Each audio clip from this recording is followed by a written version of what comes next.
اگر زمان از دست شما گرفتن، صرف کارهای پوچ کردن، یعنی فرصت موفق شدن از شما گرفتن.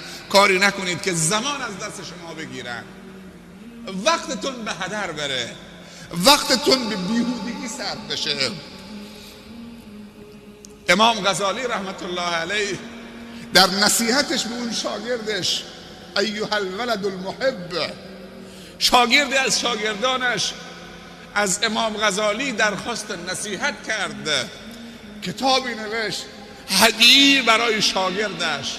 عنوان کتاب ایها الولد المحب، ای فرزند عزیز.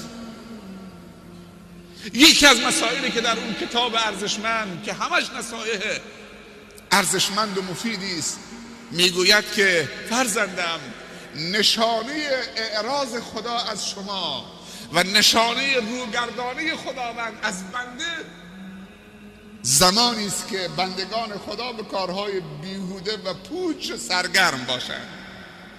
اگر دیدی که در زندگی حرفای پوچ و بیهوده میزنید، کارهای بیهوده میکنید، وقتت به بیهودگی میگذرانید، فوتبال برات از دیندار شدن و در کلاس قرآن شرکت کردن برات ارزشش بیشتره، این را بدان که خدا ازت روگردان شده. چطوری دوباره خدا رو متوجه خودت بکنید؟ همیشه مادر بزرگا و پدر بزرگا وقتی بچه بودیم، شب که میشد کنارشون میخوابیدیم، تا سرشون میگذاشتن رو بالش. اون مادر بزرگ خدا رحمتشون بکنه، مردگان ما و شما، این جمله رو میگفتن، تا سرشون میگذاشتن میگفتن خدایا نظر تو بر نگردد. این نظر تو بر نگردد یعنی چی؟ کی میدونیم که نظر خدا از ما برگشته؟ امام غزالی میگه زمانی که به کارهای بیهوده مشغول باشید، من حسن اسلام المرء ترکه ما لا یعنی، از کمال ایمان و اسلام یک انسان مسلمان اجتناب و پرهیز از کارهایی که در خصوص او نیست، نفعی در دنیا و آخرت به او نمیرساند، کارهایی که سبب هدایت او نمی شود، سبب افزایش ایمان و هدایت او نمی شود، سبب رونق دینداری، علم، دانش، تقوا، اخلاق اسلامی در اون نمی شود. باید شناسایی بکنیم. خداوند قلم دست خودت داده، با دفتر گفته به خودت نمره بده. به خودت چند نمره میدی؟ کسی که از مجالس خدایی بدش میاد چطوری میخواد به خودش نمره 20 بده؟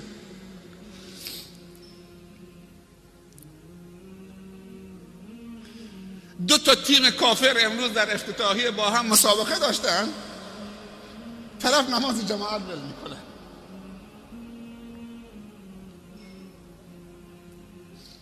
طرف به مسجد نمیره، چون افتتاحیه مثلا بازی‌های جام جهانی در آلمان، بین آلمان و نمیدونم فلان.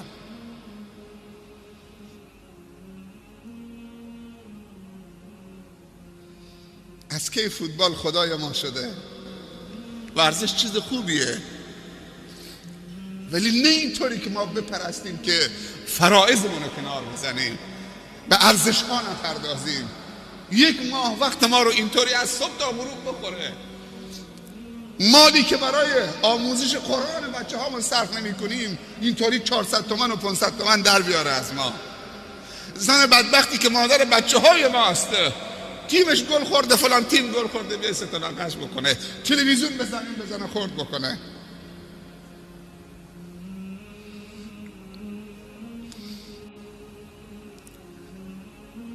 امروز حتی ورزش در اختیار استعمار هست برای اتلاف وقت مسلمان. منی که دارم این حرف میزنم، تو خیلی از روستاها مجتمعات فرهنگی ورزشی درست کردن با پولی که خیرین تقبل کردن. یکی از پایگاه‌های مهم من تو ورزشگاه هاست، بین ورزشکارا. ورزش صرفاً برای سلامتی، دور هم جمع شدن انسان‌های سالم که رو حساب دین و دینداریشون و عبادتشون و تحصیلشون و علمشون و آموزششون و تربیتشون نباشه.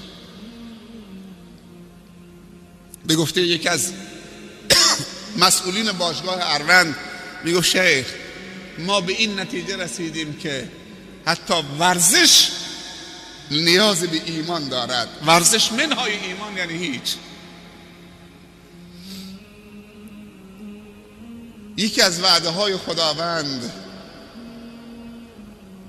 در مقابل شکر تو وعده مزید داده، مزید برکت، مزید نعمت، با برکت شدن کسی که خدا بهش نعمت داده. حضرت عیسی علیه السلام میفرمایند و جعلنی مبارکا اینما کنت، خداوند منو مبارک قرار داده هر جایی که قدم بگذارم. چطوری انسان مبارک میشه؟ اول این که خوش نیت باشی، نیت مبارک داشته باشی. چه نیتی؟ نیت مبارکه، نیتی که خدا در نظر گرفته بشه. به دلت بسپار که نیت خیر بکنه، نیت خدایی بکنه. کدوم نیتی؟ نیت خداییه، نیتی که خیر در اون باشه، چون خدا خیر محضه. هر نیتی که نیت خیر باشد اونم خدایی محضه. انما الاعمال بالنیات. شما میدونید که نیت خیر کردن به دلت دروازه کارهای خیر رو باز میکنه. محال تو نیت خیر نکنی دروازه خیر باز بشه. کما تدین و تدان. از مکافات عمل غافل مشو. گندم از گندم بروید جو ز جو. هرچه کنی به خود کنی، گر همه نیک و بد کنی کس نکند به تو آنچه که خود به خود کنی. کافیه که تو دلت بیاری نیت خیر، تو خدایی میشی. تو که با یک نیت خیر میتونی خدایی بشی، با همین دلت. چرا نیت بد، حسادت، تکبر، شر طلبی برای بندگان خدا خواب ازت میگیره، آرامش ازت میگیره، امنیت ازت میگیره، اضطراب و پشیشانی برات مسلط میکنه. حتی تو خوابم خوابهای بد میبینید. گناه بعدی 2 تا نکته، گناه بعدی 3 تا نکته، گناه بعدی 4 تا نکته. اونقدر گناه میکنی و شیطان وعده های پس فردا و بعدش و وقتی پیر شدی بهت میده که حالا فعلا که جوان دنیا دور و زنم خوشید بکن، آخر عمر توبه میکنید. باور بکنید جوان هست پول داره، پیرمرد هست پول داره، 50 سالشه پول داره، 100 بار برش حج واجب شده نمیره. میدونی چه بهش میگه؟ و خودش پررو شده که به دوستانش میگه اگه من حج رفتم هنوز زوده دیگه نمیتونم گناه بکنم. سبحان الله. یعنی هنوزم میخوای گناه بکنی؟ کل دنیا گشته حج نمیتونه بره، 100 بارم برش حج واجب شده، میگه هنوز زوده، اگه رفتیم دیگه نمیتونیم شوخی بکنیم، دیگه نمیتونیم هر چی دلمون میخواد بکنیم، دیگه نمیتونیم گناه بکنیم، نمیتونیم. سبحان الله. یعنی انسان مسلمان برای معصیت خدا درست شده. این را بدانید کارهای خیر بزرگی که صورت گرفته از اینجا شروع شده. اول یک نیت خیر. علما میگن قدرت نیت خیر از کار خیر خودش بزرگتره. نیت خیر یعنی خدایی کردن کارها، و وقتی خدا را آوردی تو قضیه کارهای بزرگ کوچک میشه و میسر میشه و خود انسان باورش نمیشه که این انسان ضعیفه چطوری این کارهای بزرگ انجام داده. اینجا باید بگوید هذا من فضل ربی، این از فضل رب من است. مواظب نکته های سیاه باشید که تو دلتون نقش نبنده. اگر نقش بست بلافاصله پاکش بکنید و تنها راه شستن گناه از دل توبه کردن است.